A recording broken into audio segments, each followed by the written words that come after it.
오늘은 감사절을 맞이해서 저희들이 감사절과 아주 밀접한 관계가 있는 그런 구절을 특별히 함께 말씀을 통하여 나눌 수도 있었겠지만 매일 성경 스케줄에 따라서 우리가 한 주 정도를 미가서를 이제 함께 묵상했는데 지난주 초까지 우리가 묵상을 했는데 그냥 보내지 말고 오늘 또 미가서를 가지고 함께 말씀을 나누고자 합니다. 이 안에도 충분히 감사에 대한 주제가 좀 더 구체적으로 우리에게 설명되어 있다고 생각하고요.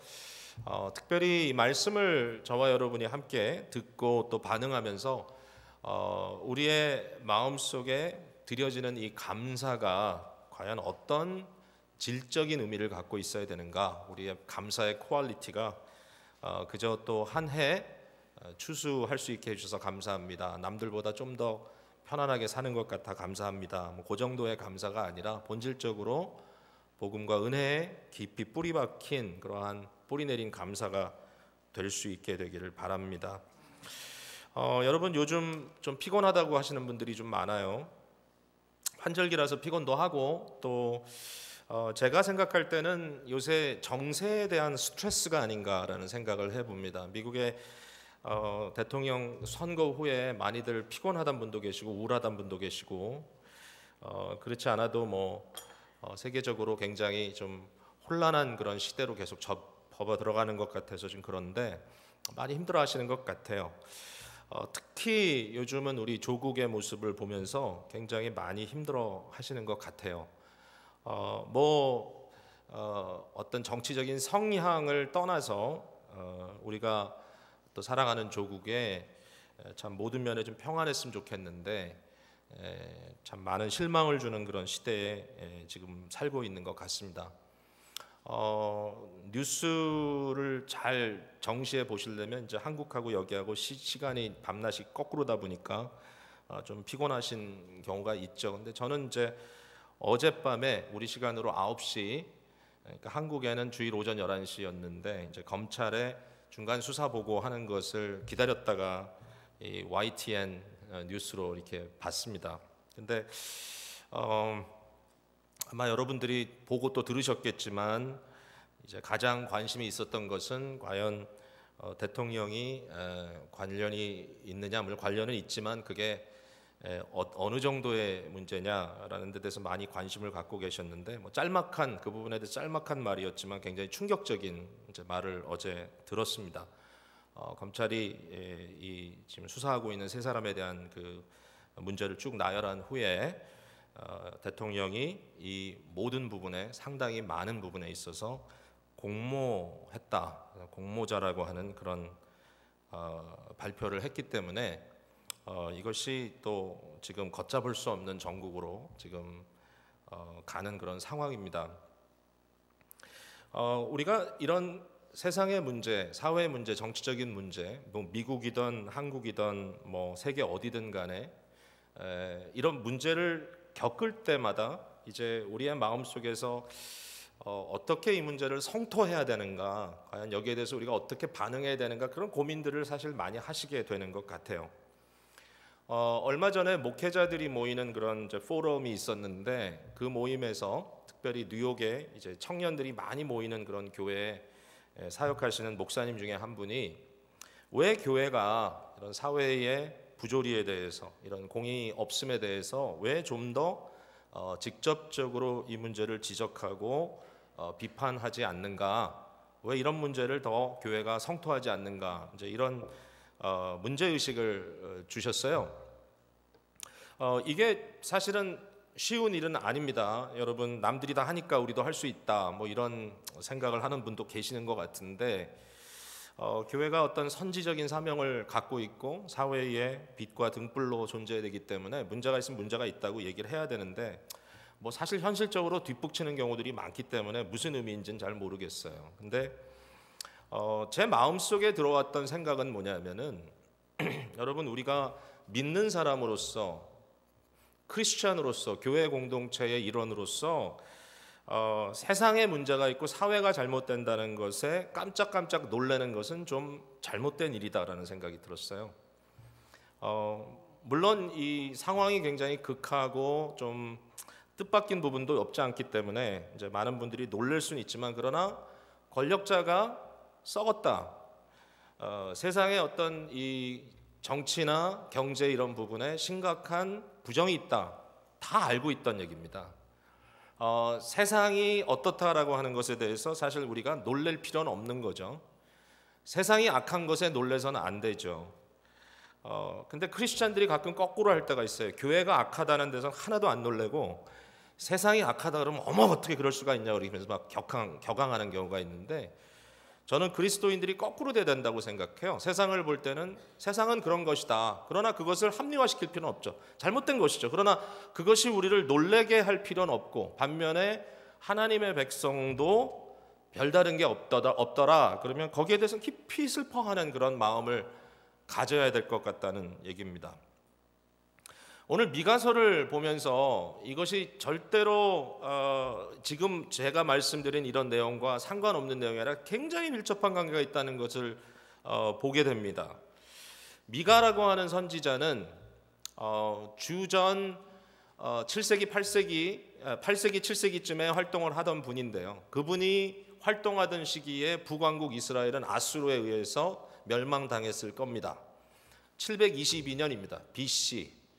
그리고 그 이후에도 이 아수르라고 하는 이 큰 제국이, 그 당시에 가장 부강한 나라가 북왕국 이스라엘만을 휩쓸어 버린 것이 아니라 남왕국 예루살렘 도성까지 쳐들어와서, 히스기야 시대 여러분 기억하시겠지만 아수르 군대들이 와서 그 예루살렘을 둘러싸고 그 안에 있던 이스라엘의 백성들, 이 유다의 백성들을 굶겨 죽이려고 했던 그 사건을 여러분들이 기억할 거예요. 그때 어떻게 히스기야가 이 아수르 쪽에서 보냈던 그 왕의 편지를 가지고 하나님의 성전 안에 들어가서 하나님 앞에 그 편지를 펼쳐놓고 하나님 앞에 토로했던 그 사건 여러분 기억하실 거예요.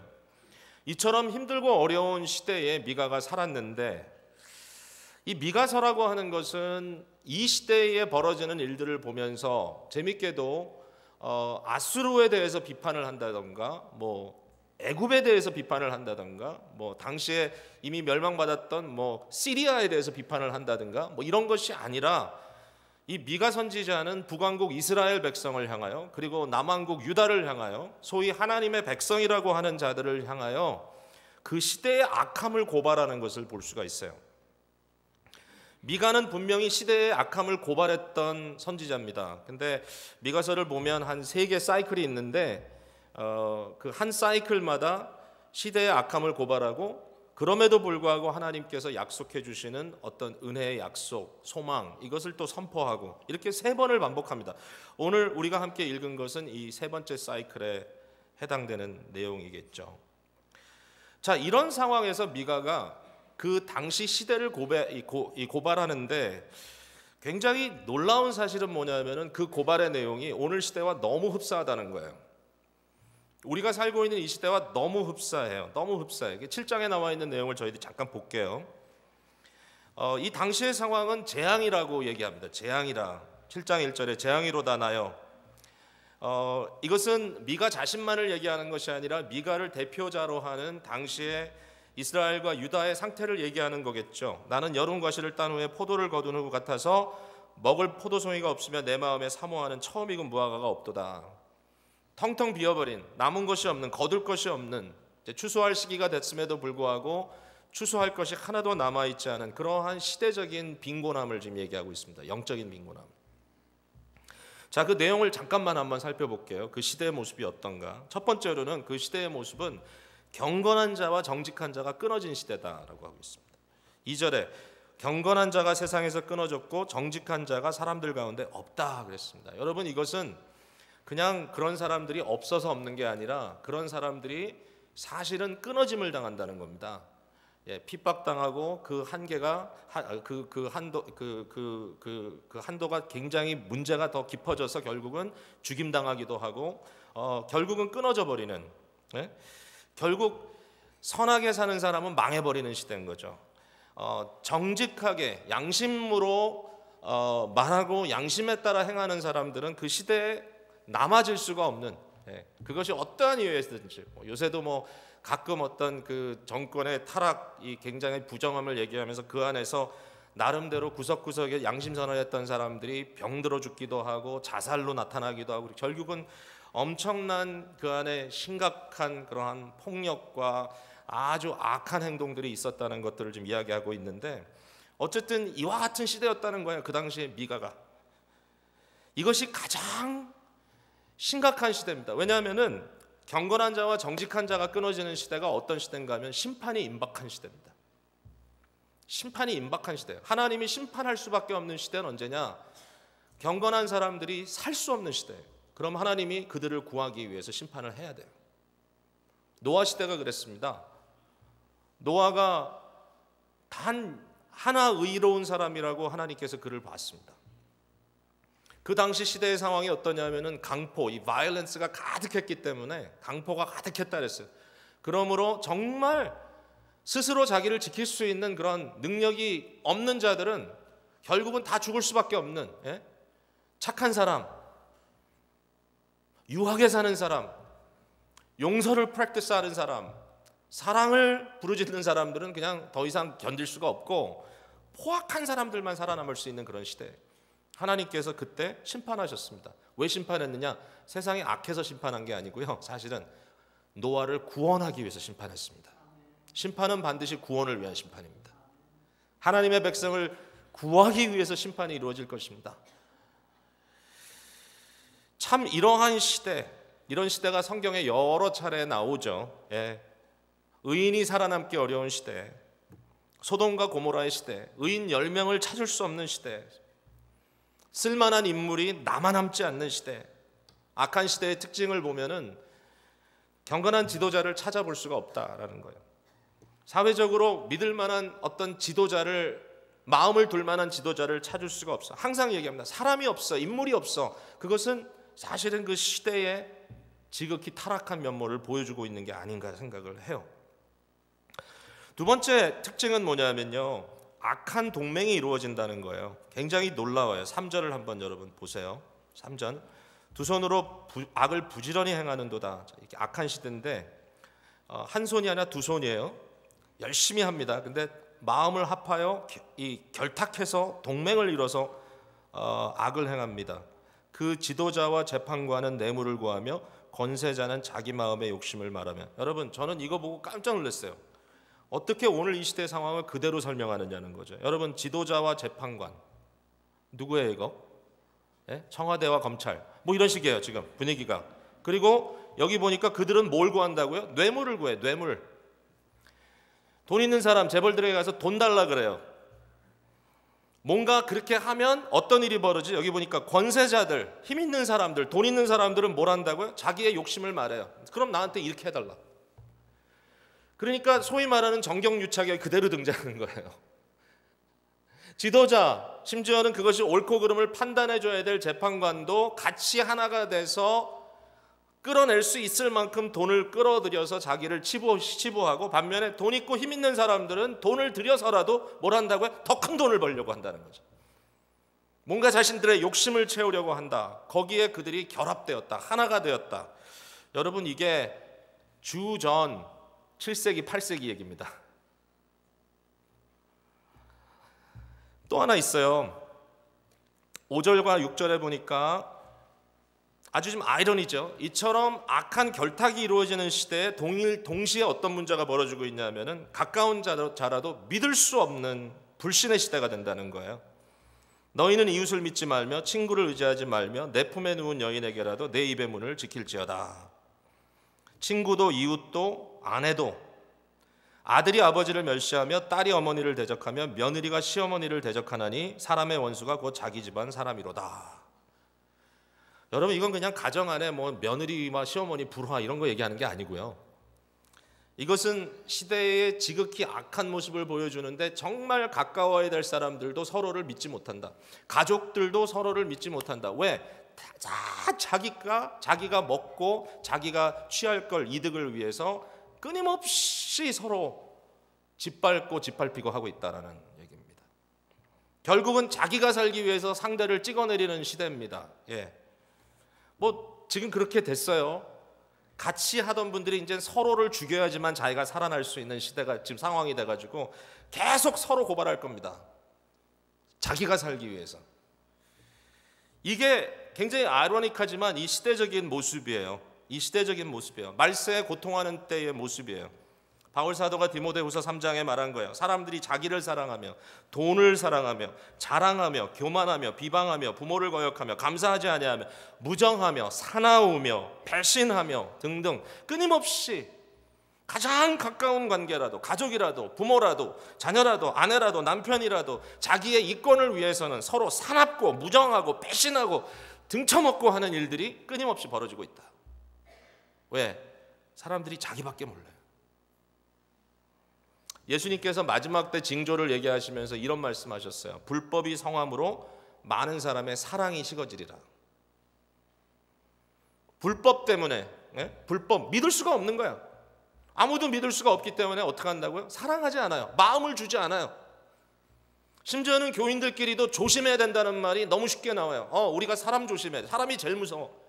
왜? 불법이 성행하기 때문에 믿을 수가 없어요. 사람들이 신뢰감을 주지 못해. 뭔가 말을 하면 약속을 하면 지키질 않아. 거기에서 오는 결론은 뭐예요? 사람들을 두려워하고 사람들에게 마음을 주지 않고 점점 더 자기 스스로만 방어하는 차가운 인간들의 모임이 되고 만다는 거죠. 그게 타락한 세상의 모습. 타락한 세상의 모습. 여러분, 이런 시대는 정말 살고 싶지 않죠? 근데 이게 우리가 살고 있는 시대와 별로 다르지 않다라는 겁니다. 별로 다르지 않다.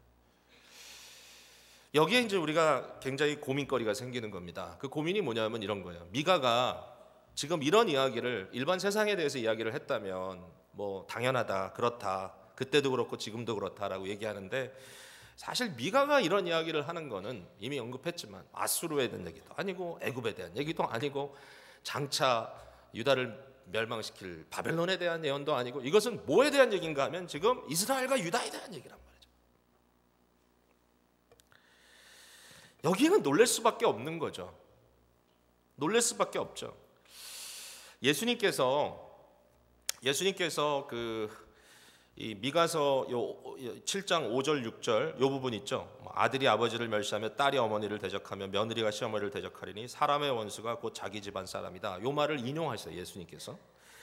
마태복음 10장에도 인용하시고 누가복음에도 이 말이 또 이제 반복해서 기록되어 있는데, 그때 인용하시면서 이처럼 사람들과 사람들 사이에 이 서로에 대한 적대감이 생긴다라는 이야기를 하시는데, 예수님은 이 문제를 어떻게 인용하시냐면요, 이 굉장히 우리가 귀를 기울여서 잘 들어야 돼요. 성경을 볼 때 이런 걸 보는 것이 굉장히 중요한 것 같아요. 그냥 죄로 인하여 사람들이 서로 미워하고 서로 불신한다는 걸 얘기하는 게 아니고, 그게 세상의 현실이라면 그리스도인들은 어때야 되는가, 하나님의 백성은 어떻게 해야 되는가, 거기에 대해서 예수님이 이렇게 얘기합니다. 예수님 자신이 이 세상에 온 것은 화평을 시키러 온 것이 아니라 이 세상에 전쟁을 만들러 왔다라는 거예요, 예수님 스스로가. 근데 그 전쟁은 어떤 전쟁인가? 그 전쟁은 세상과 하나님의 나라가 달라야 된다는 전쟁이라는 거예요. 세상 안에서 세상과 똑같이 악을 행하면서 그 악 때문에 서로 나눠지는 전쟁이 아니라, 크리스찬들은 악하지 않기 때문에, 크리스찬들은 사랑하기 때문에, 크리스찬들은 겸손하기 때문에, 그리스도인들은 오래 참고 정말 하나님의 성품을 드러내고자 하는 공의로운 마음을 갖고 있기 때문에 어떤 일이 벌어져야 된다고요? 결국은 영적인 대립관계가 형성될 수밖에 없다. 한 집안 안에도 믿는 자와 믿지 않는 자가 판이하게 달라야 된다. 그리스도를 따르는 자에게 요구하십니다. 너희 십자가를 지고 나를 따르라. 너희는 세상과 같지 않다. 똑같은 말을 인용하면서 예수님께서는 이 말을 사실은 굉장히 중요한 스핀을 주는 거예요. 자, 이게 세상과 동일하다는 그런 의미로 쓰여져 있는데, 예수님은 이 말을 가지고 너희는 세상과 달라야 된다라는 말로 우리에게 도전하고 계시다는 거예요. 하나님의 백성은 세상과 달라야 된다. 근데 이게 이제 우리의 갈등이에요. 지난주 중에 로마서를 쭉 읽어보면서, 로마서를 다시 이제 읽으면서 느꼈던 어떤 절망 같은 거 있죠. 그 절망은 뭐냐면, 사실은 불신자나 또는 믿는 자나 할 것 없이, 그 당시 얘기로 이야기하자면 이방인들이나 유대인들이나 할 것 없이 다 죄 안에 있다. 율법이 있는 자는 율법으로 망하고 율법이 없는 자는 율법 없이 망하고 모든 사람이 범죄하였으므로 하나님의 영광에 이르지 못했다. 바울 사도가 율법을 가진 자로서 로마서 7장에 스스로 갈등하죠. 내 안에 하나님의 법이 있다. 율법이 있다. 그러나 내 안에 육체의 죄악의 법이 있다. 이 둘 사이에 갈등하는데 스스로 얘기합니다. 오호라 나는 공고한 사람이로다. 누가 나를 이 사망의 몸에서 건져낼까? 이게 믿는 사람들의 어쩔 수 없는 고백이었다라는 거죠. 자, 우리가 너무 단순하게 세상은 이런 거야, 크리스찬들은 이렇게 사는 거야 라고 딱 구분을 해서 그것이 거기서 끝나는 문제라면 얼마나 좋겠습니까? 오늘 우리가 나 헌신하고 걸어나갈 수 있으면 참 좋겠죠. 근데 여러분, 그리스도인들은 훨씬 더 복잡한 존재가 됐어요. 우리 안에는 죄성도 있지만 우리 안에는 성령의 역사가 있고 우리 안에는 하나님의 법이 있어요. 우리는 자연스럽게 내가 싫어하는 사람을 싫어하지만 우리 안에 그럼에도 불구하고 긍휼을 베풀고 사랑해야 된다고 하는 또 하나의 법이 우리 속에 들어와 있단 말이죠. 그러나 그것이 갈등일 뿐이에요. 하나의 갈등. 이거를 가지고 내가 어떻게 해야 될지 모르는, 결국 그러므로 우리는 약하다, 우리는 어쩔 수 없다라는 그러한 고민으로 끝나버리는 경우가 많아요. 그래서 한 번씩 다시 한번 회개하고 좀 다시 한번 결단하고 나가지만 또 월요일이 되기 전에 이미 주일날 저녁도 되기 전에 다 한 번씩 패배당하고 현실이 어렵구나 이러고 서로 쉐어합니다. 사실이에요. 그게 현실이에요. 자, 그렇다면 그런 현실 속에서 그리스도인들은 어떻게 다시 한번 우리의 모습을 정비하고 살아야 될 것인가? 저는 이 부분에 대해서 미가서 6장 6절로 8절의 말씀이 굉장히 중요한 키가 된다라고 생각을 해봅니다. 미가가 이렇게 질문합니다. 내가 무엇을 가지고 여호와 앞에 나아가며 높으신 하나님께 경배할까? 어떻게 내가 하나님께 감사하지? 어떻게 내가 주님께서 받으실 만한 예물을 드릴 수 있는 것일까? 내가 어떻게 하면 진정한 하나님의 백성으로 살아갈 수 있을 것인가? 이런 질문을 하는 것 같아요.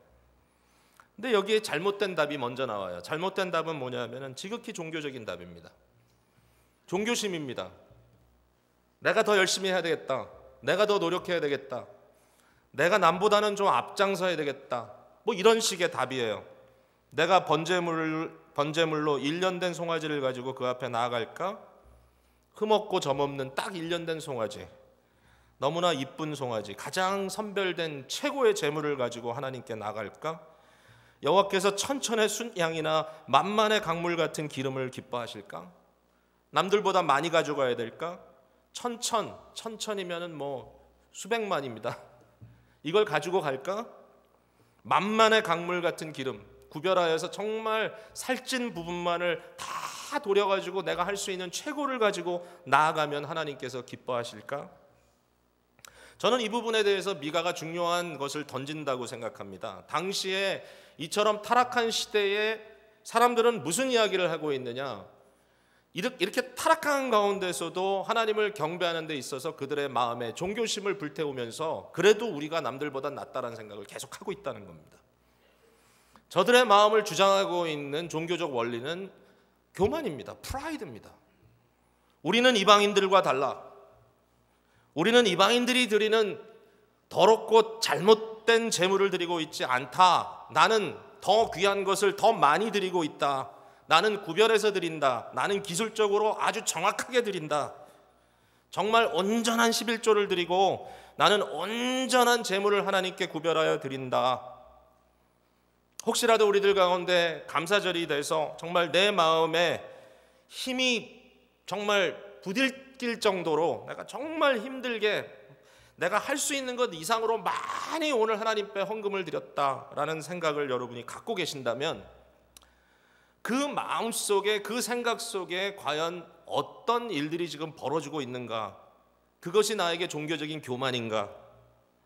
나의 종교심을 만족시키기 위한, 즉 하나님을 생각하는 것이 아니라 사실은 나의 종교심, 나의 마음의 우월감, 나의 교만한, 다른 사람보다 내가 더 율법적으로 잘 살고 있는 것 같다, 이러한 생각으로 내가 하나님께 나가고 있는 것은 아닌가? 이 시대에 세상을 탓하고 교회를 탓하면서 나는 괜찮겠지. 여러분, 율법주의가 무서운 건 뭐냐면요, 율법주의는 자기를 못 보게 하는 뿐만 아니라 사람들을 굉장히 괴롭게 해요. 율법주의는 마치 뭐와 같은가 하면요, 이 컵이 예쁜 컵이 있는데 이 컵은 어떤 다른 타인이고요. 여기 달려있는 요 손잡이가 요게 율법 같아요. 요거를 내가 저 사람보다 잘한다고 생각하는 나의 어떤 어드밴티지를 주는 걸 내가 붙들고요. 그 사람을 막 흔들어댑니다. 우린 그런 삶에 익숙합니다. 너는 나보다 못해. 이 부분 왜 나보다 못하는 거야? 우리는 끊임없이 서로 비교합니다. 5달란트, 2달란트, 1달란트 가지고 우리는 그거 갖고 싸웁니다. 그러나 하나님 편에서 5달란트, 2달란트, 1달란트는 아무런 싸움의 근거가 되지 않아. 1달란트 받은 사람이 책망을 받은 이유는 1달란트를 가졌기 때문에 책망받은 거 아니에요. 그도 만약에 1달란트를 남겼다면 하나님께서 그렇게 칭찬했을 거예요. 잘했다 충성된 종아, 네가 적은 일에 충성하였으니 큰 것으로 맡기겠다. 똑같이 칭찬했을 거예요.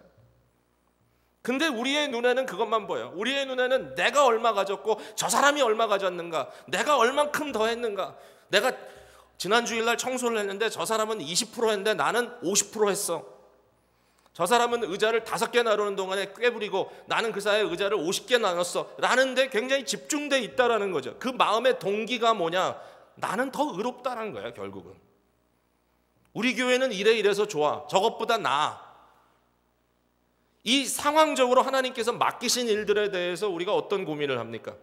그것이 우리에게 더 큰 짐이 되고 더 어려운 도전이 된다는 생각을 하기보다는 뭔가 어떻게 해서든지 내가 더 우월하다, 그러므로 나는 괜찮다라는 생각을 하고 싶어 한다는 거예요. 오늘 우리가 드리는 감사가 떳떳한 감사인지 몰라요. 하나님 앞에, 하나님, 나는 작년보다 올해 인컴이 더 많았고 저 사람들보다 우리 가게는 아무 문제 없이 잘 됐고 주님, 돌이켜보니까 참 남들보다 내가 복을 참 많이 받았네요. 감사합니다 라고 드리는 예물이라면 안타깝지만 그것은 미가가 비판하고 있는 예물입니다.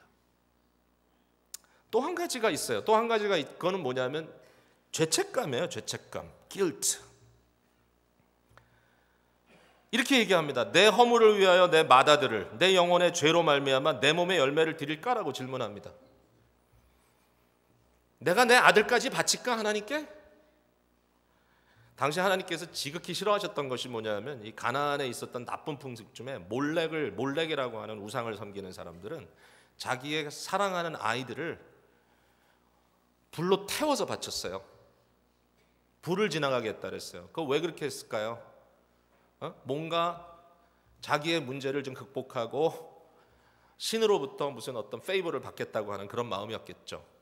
아주 중요한 문제를 겪을 때, 뭔가 큰 결단을 해야 될 때 자기의 아들을 불로 태워 바치는 거예요. 그러니까 하나님이 가증하다 그랬어요. 가증하다. 네, 가증하다. 이런 생각을 딱 하면 이제 아브라함이 이삭을 번제로 드렸던 생각이 번뜩 날 거예요. 근데 그것은 This is only a test, only a test라고 성경에 딱 앞에 써 있어요. 그리고 그 테스트의 결과는 뭐냐면 하나님께서 말씀하시는 거예요. 하나님이 하나님의 아들 그리스도를 우리의 죄를 위하여 내어주시는 그때가 있을 것이라는 걸 예고하는 거예요. 누가? 하나님만 하세요. 그 일은 우리가 하면 안 돼요. 절대로. 하나님만 하실 일이에요. 하나님의 예고예요. 하나님께서 약속이에요. 하나님 편에서 하신 일이에요. 바로 그게 포인트입니다. 결론적인 포인트인데, 자, 거기에 가기 전에 우리가 죄책감으로 인하여서 할 때가 있어요. 죄책감으로 인하여서. 내가 아는 어떤 분이 있어요. 참 저한테 잘해요. 뭐 베풀기도 너무 좋아해요.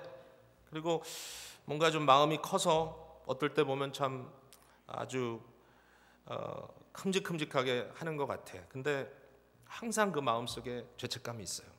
자기의 인생이 참 부끄럽다.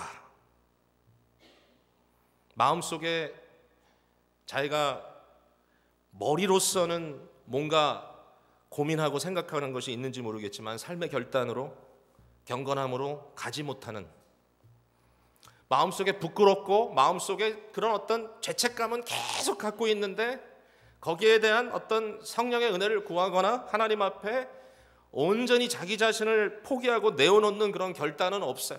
계속 그걸 가지고 고민은 해요. 마음속에. 종교인의 모습이에요. 그러면서 그것을 극복하기 위해서 자꾸만 선의를 하기도 하고 남들에게 잘해주기도 하고. 여러분, 절대로 잊어서는 안 돼요. 그건 종교예요. 그런 종교심을 이용해서 교회가 잘 되기도 해요. 어떤 경우는. 그런 종교심을 이용해서 돈을 끌어모으기도 해요. 예? 심지어는 죄를 하게 하고 거기에 대한 어떤 대가로 헌금을 받아낼 수도 있어요. 그러나 그것은 잘못된 거예요. 교회가, 신앙 공동체가 사람들의 거짓된 종교심은, 아니 잘못된 종교심을 가지고 어떤 그런 종교 행위를 함으로써 어떤 가치를 만들려고 하는 것은 너무 안타까운 일이에요. 수능 시험이 있을 때마다 교회 문을 열어놓고 특별 집회를 하는 것도 좀 이해가 안 돼요. 그렇지만 뭐 다 해야 된대. 그거는 한국에 가면. 저는 한국 가서 목회 안 할 거예요. 그래서 다 해야 된대요. 특별 헌금을 하도록 해야 된대. 그래가지고 뭔가 마음에 이러한 생각들을 좀 풀어낼 수 있도록, 주여 내가 이만큼 희생했으니까 저만큼 주십시오라고 하는 그러한 종교심들을 풀어내야 된다. 미가가 하려고 하는 얘기는 그런 것 같아요. 이런 질문을 던지면서 미가가 이렇게 할 수 있을까? 저렇게 할 수 있을까? 답은 노죠. 답은 노죠. 그럼 뭐겠어요 그게? 미가가 그 당시 시대를 비판하고 그 당시 시대를 폭로하면서 이와 같은 시대에 있음에도 불구하고 그러나 하나님은 여전히 그의 백성들을 사랑하고 그들을 구원해낼 것이다, 소망을 던지는 미가의 마음속에 하나님의 백성들을 깨우는 중요한 포인트가 있는 거예요. 그게 뭐죠? 바로 하나님의 은혜예요. 은혜. 복음이에요. 복음. 예수 그리스도를 주시기까지 우리를 하나님께 화목시키시기 위하여 모든 것을 털털 털어내어 주신 하나님, 더 이상 우리에게는 정죄함이 없나니, 로마서 5장이죠. 우리에게는 정죄함이 없나니, 왜? 하나님께서 화목제물로 그의 아들을 삼으시고 우리가 연약할 때, 우리가 강해졌기 때문이 아니라, 우리가 남보다 더 낫기 때문이 아니라, 아니 우리가 연약할 때, 우리가 약해졌을 때 하나님께서 그의 아들을 십자가에 약함으로 내어주시고, 우리가 죄악을 범하고 있을 때, 우리가 아직 죄인 되었을 때란 말은 그런 말이에요. 우리가 아직 죄를 짓고 있을 때, 바울 사도가 아직도 믿는 사람들을 핍박하며 스데반을 향하여 돌을 던지는 그 순간에도, 아니 예수 그리스도를 향하여 저주를 퍼붓고 그의 얼굴에 침을 뱉고 있는 그 순간에도 예수님은 바로 바울을 위해 죽었다. 우리가 아직 원수 되었을 때 하나님께서 그의 아들을 주심으로 우리와 화목되게 하시는 하나님의 그 마음을 우리에게 보여주셨다. 여러분 무슨 얘기입니까? 왜 우리가 감사해야 되죠? 왜 우리가 감사의 삶을 살아야죠? 감사는 말만이 아니에요. 감사는 단순히 헌금이 아니에요. 감사는 우리 속에서 끌어올라오는 은혜의 반응이에요. 왜 감사해야 되는가? 왜 우리 속에 이러한 끌어올리는 감사의 표현들이 나타날 수밖에 없는가? 그 이유는 뭐냐면은 하나님께서 우리를 위하여 해주신 은혜의 이 풍성함이 우리를 채워주고 있기 때문인 거예요. 내가 남들보다 난 것도 아니고, 내가 죄책감 때문에 억지로 나를 이끌어서 끌고 나와서 내 마음 걸 끄집어내는 것이 아니라, 나 같은 자를 사랑하시고 나를 위하여 그리스도를 주시고 그리스도 안에서 사랑을 확증하시고 그리스도 안에서 more than a conqueror, 넉넉히 이기는 자로 만드시려고 하는 하나님의 그 풍성한 뜻과 의도가 있다는 것을 알기 때문에, 제가 좋아하는 표현 있죠. 복음의 포만감, 은혜로 채워졌기 때문에 배고프지 않은 것.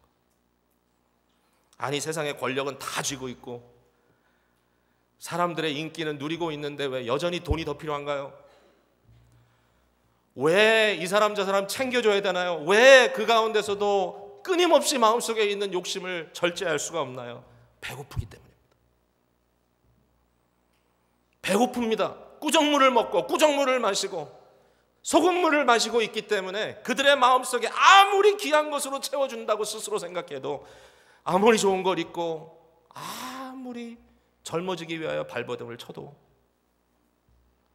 마음속에 채워지지 않는 배고픔 때문에.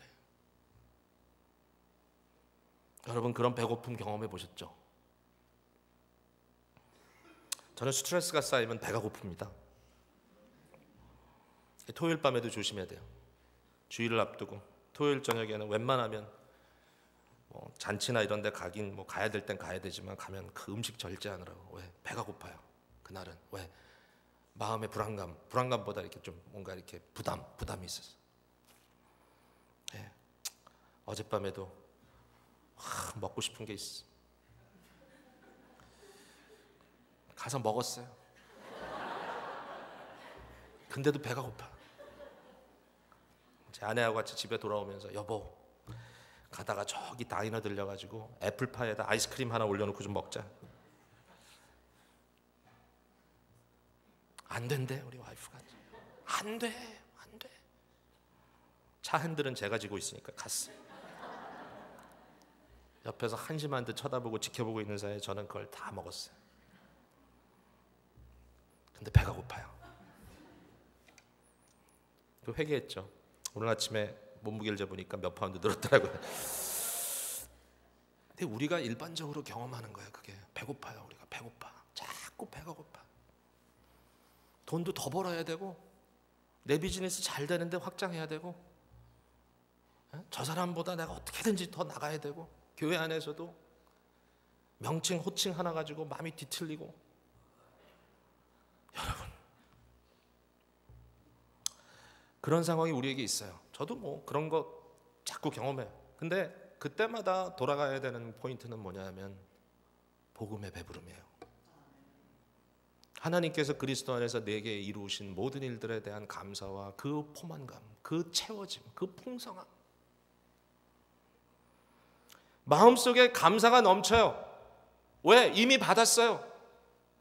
남들이 가진 거 다 갖지 못해도 내가 꼭 마음으로 이것만 있으면 조금 좋겠다라고 생각하는 그것이 당장 내 손에 들어오지 않아도, 그럼에도 불구하고 내 마음속에 복음으로 인한, 예수님 한 분으로 인한 그 감사, 주님이 나를 신복이라고 불러주고 주님이 나를 사랑한다고 하시고 주님이 나와 동행하시겠다고 하고 내 곁에 서 계시는 그 모습 하나만 가지고도, 감옥에 갇혔던 바울이 다 나를 떠나고 나는 춥고 배고프지만 주께서 내 곁에 서서 내게 힘을 주셨다라고 고백할 수 있는 것처럼, 오늘도 거기에 배가 불러 있으면 세상과 다를 텐데, 그리스도인들이 왜 세상에 배고프고 세상에 목마르고, 왜 자기 명예에 배고프고 명예에 목마르고, 왜 돈에 목마르고 돈에 거기에 목이 메어서 쫓겨가고 있느냐? 결국은 뭐예요? 우리가 아무리 종교를 얘기하고 신앙을 얘기해도 예수 믿는 이유도 뭐야? 남들보다 더 잘 살기 위하여, 부자 되기 위하여, 자녀들 성공하기 위하여 하는지는 몰라도 이미 우리를 위하여 자기 자신 모든 것 다 털털 털어내어 주신 하나님의 마음은 모르고 살아가니까, 천국 백성이라고 얘기하지만 천국의 영광스러운 풍성함에 대한 눈은 꽉 막혀서 아직도 세상 밖에는 보이지 않기 때문에, 우리의 마음속에 여전히 세상 타령하고 살아가고 있기 때문에 배고픈 거죠. 왜 감사할 수 있습니까? 왜 우리가 감사하는 삶을 살 수 있습니까? 우리가 채워졌기 때문입니다. 하나님의 은혜로 채워졌기 때문에, 예수 그리스도로 채워졌기 때문에, 그리스도의 은혜가 넘치기 때문에. 이것이 없이는 크리스찬이라는 말을 하지 맙시다. 이 이해가 없이는 신앙이라는 이야기 하지 맙시다. 만약에 오늘도 세상을 자랑하고 모일 때마다 서로 쉐어링하는 것은 내가 얼마나 잘 나가고 있다는 이야기를 좀 하고 싶어서 어쩔 줄 모른다면, 여러분, 신앙에 대한 얘기는 아직 하지 맙시다. 우리의 마음속에 진정한 믿음이 뭔지 미가는 얘기합니다. 이런 은혜의 사람들에게 얘기합니다. 사람아, 주께서 선한 것이 무엇임을 내게 보이셨나니, 하나님이 내게 다 보여줬다. 여호와께서 내게 구하시는 것은 오직 정의를 행하며, 정의를 행한다. 정의가 없고 공의가 없는 시대에 정의를 행한다. 하나님밖에 없어요. 정의와 공의는 하나님밖에 없으니까, 이 말은 뭐예요? 하나님의 성품으로 채워지고, 인자를 사랑하며. 너무 재밌는 말이죠. 사랑을 사랑하는 거예요. 인자는 사랑이에요. 인자는 헤세드, 언약에 신실하신 하나님의 사랑을 사랑한다. 사랑을 사랑한다. 뭐예요? 사랑으로 채워지고, 겸손하게 내 하나님과 함께 행하는 것이 아니냐. 하나님을 경외함으로 그와 함께 손잡고 동행하는 것, 하나님의 임재로 채워지고. 여러분, 하나님의 성품으로 채워지고 하나님의 사랑으로 채워지고 하나님의 임재하심으로 채워진 사람이 살아가는 그 모습 자체가 선이라고 얘기합니다. This is good and what God asks of you. What God demands of you. 하나님께서 우리에게 요구하시는 것은 너의 의도 아니고 그런가 아니다. 하나님의 성품으로 채워지고 하나님의 사랑으로 채워지고 하나님의 임재와 동행하는 여러분의 인생이 얼마나 행복한가 생각하면서 오늘도 감사절을 맞이했으면 좋겠습니다. 여러분 뭐가 제일 좋으십니까? 뭐가 제일 행복합니까? 저는요 걷는 거 참 좋아요.